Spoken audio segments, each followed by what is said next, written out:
सीमा एक छोटे से गांव में रहने वाली 28 साल की औरत थी। उसका जीवन बहुत साधारण था। सुबह खेतों में काम, फिर घर आकर चूल्हा जलाना और शाम को आसमान के तले बैठकर तारे गिनना। पर उसके दिल में एक सपना पल रहा था, मां बनने का सपना।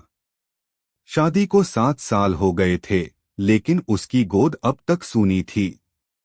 समाज के तानों से ज्यादा उसे उस खाली कमरे की चुप्पी खलती थी जो उसने कभी अपने बच्चे के लिए सजाया था। दीवारों पर रंग बिरंगे खिलौने, खिड़की पर नीला पर्दा और एक छोटा सा पालना। एक दिन भगवान ने उसकी सुन ली। उसकी कोख में जीवन पनपने लगा।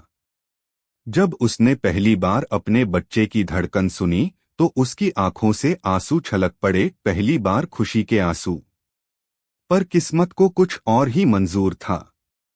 7वां महीना चल रहा था। एक रात अचानक तेज दर्द उठा। गांव में डॉक्टर नहीं था और शहर का अस्पताल दूर।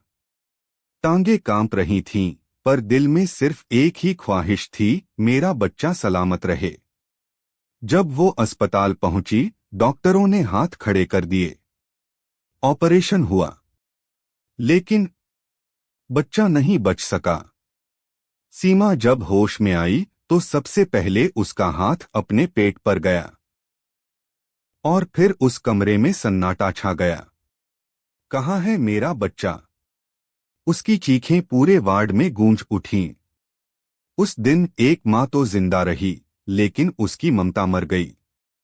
आज भी सीमा रोज उस छोटे से कमरे में जाती है, जो अब भी वैसा ही है। दीवारों पर वही खिलौने, खिड़की पर वही नीला पर्दा और वो खाली पालना जिसमें कभी एक बच्चा सोना था। और हर रात वो उस पालने के पास बैठकर लोरी गाती है, एक ऐसे बच्चे के लिए जो कभी आया ही नहीं। ये कहानी नहीं, एक चीख है, एक माँ की अधूरी ममता की।